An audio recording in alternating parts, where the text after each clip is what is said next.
शालिनी माँ के गुजरने के बाद मायके आती है। तब एकदम चौंकते हुए भाभी मंजरी बोलती है, अरे दीदी, आप अचानक आ गई। तब शालिनी ने कहा, भाभी, मैं क्या यहाँ बिना बताए नहीं आ सकती हूँ? मेरा भी घर है। भाभी कहने लगी, अरे दीदी, यहाँ याद करो या अपने घर में? अब मम्मी तो है नहीं। मेरा मतलब, एक ना एक दिन सबको जाना ही होता है।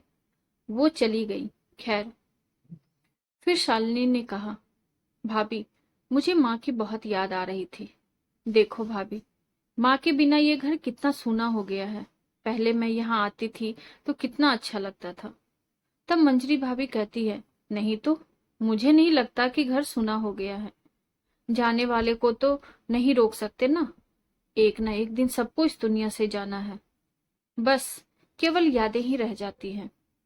अच्छे कर्म करो तो सबके दिल में बसे रहते हैं। यदि बुरा व्यवहार रहे तो कड़वी यादें ही रह जाती है, जिसे कोई याद नहीं करना चाहता। आप बैठो, मैं पानी लाती हूँ। अब शालिनी चारों ओर देख रोने लगती है। वह बहुत दुखी होती है। माँ की फोटो के आगे रोकर कहने लगती है, माँ, मुझे तुम्हारी बहुत कमी महसूस हो रही है। तुम्हारे रहने पर यही घर मुझे अपना लगता था। आज यहाँ आई हूँ तो मुझे तुम्हारे बिना पराया लग रहा है। ऐसा क्यों माँ? माँ के रहने तक ही मायका होता है। तभी भाभी पानी लेकर आती है। अरे दीदी, अब तो रो रही हो। ये अपने कर्मों का फल ही होता है, इसीलिए आपको पराया लग रहा है। आप मेरे दिल तक पहुंच ही नहीं पाए। ये क्या कह रही हो भाभी? तब मंजरी भाभी कहती है, भूल गई आप कैसे आप मुझे परेशान करती थी? मम्मी जी और आपने मेरा जीना मुश्किल कर दिया था। अगर कोई साड़ी आपको मेरी वाली पहननी होती थी, तब मेरे मना करने पर आप कैसे मम्मी से मेरी शिकायत करती थी, उन्हें ये बोलकर कि मैं नहीं दे रही हूँ, और बिना मेरी मर्जी के ले लेती थी। और क्या क्या याद दिलाऊं।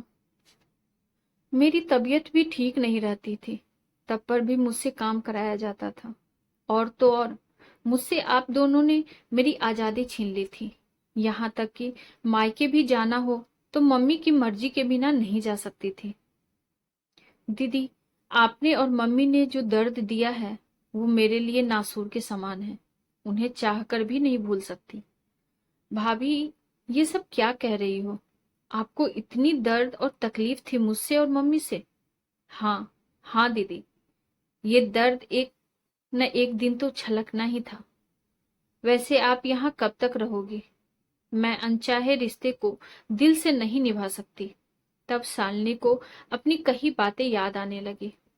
वो समझ गई कि यहाँ मेरी कोई जगह नहीं है। वो, भाभी, मैं तो 2-3 दिन के लिए आई थी। अब आपका ऐसा व्यवहार रहेगा तो शाम को ही चली जाऊंगी। देखो दीदी, आप आई हो तो रुक जाओ, पर ये याद रखना, माँ से ही मायका नहीं, बल्कि भाई भाभी से भी मायका होता है। यदि आपसी मेलजोल सही चले तो मायका जीवन भर साथ चलता है। एक दूसरे के सुख दुख में हम साथ होते हैं, और सदा एक दूसरे से संबंध ऐसे बनाएं कि वो कभी न टूटे। यदि आप मीन मेघ देखोगी तो न दिल में जगह रहेगी, न ही मायके में। इस तरह की कड़वी बातें सुनकर शालिनी ने कहा, भाभी, जो बीत गया सो बीत गया।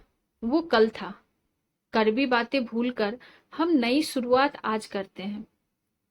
आने वाले कल के लिए मुझे मायका चाहिए, ताकि मैं आपके दिल में जगह बना सकूं।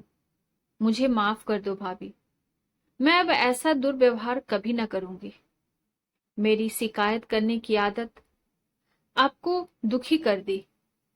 मुझे एक सबक मिल गया कि आदतें अच्छी हो तो रिश्ते कभी नहीं टूटते।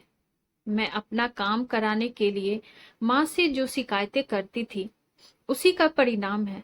आपके मन में मेरे प्रति इतनी कड़वाहट हो गई। भाभी, मेरी यही कोशिश रहेगी कि आपका दिल कभी मेरी वजह से नहीं दुखे, और ना कभी मैं आपको दुख का कारण बनूं। भाभी, आप मुझे माफ करोगी ना? और फिर शालिनी भाभी के गले लगकर रोने लगी। भाभी, मुझे समझ आ गया माँ से ही नहीं, भाभी भैया से भी तो मायका की दहलीज बनी रहती है।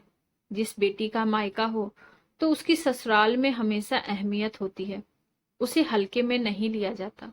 मुझे माफ कर दो। फिर भाभी ने कहा, दीदी, ये दरार धीरे धीरे ही भरेगी। आप मुझे सम्मान देंगी तो आपको भी हमसे सम्मान मिलेगा। दोस्तों, अपनेपन के लिए दिल में जगह बनानी होती है। मायके में हमेशा अधिकार ही नहीं होता है, बल्कि प्यार और सम्मान हो तो रिश्ते गहरे होते हैं। जैसे भाभी और ननद का रिश्ता यदि अपनत्व भरा हो तो भाभी माँ की जगह ले सकती है। दोस्तों, आपको हमारी ये कहानी कैसी लगी? हमें कमेंट बॉक्स में जरूर बताइए। कहानी अच्छी लगी हो तो लाइक, शेयर और चैनल को सब्सक्राइब कर दीजिए। Thank you.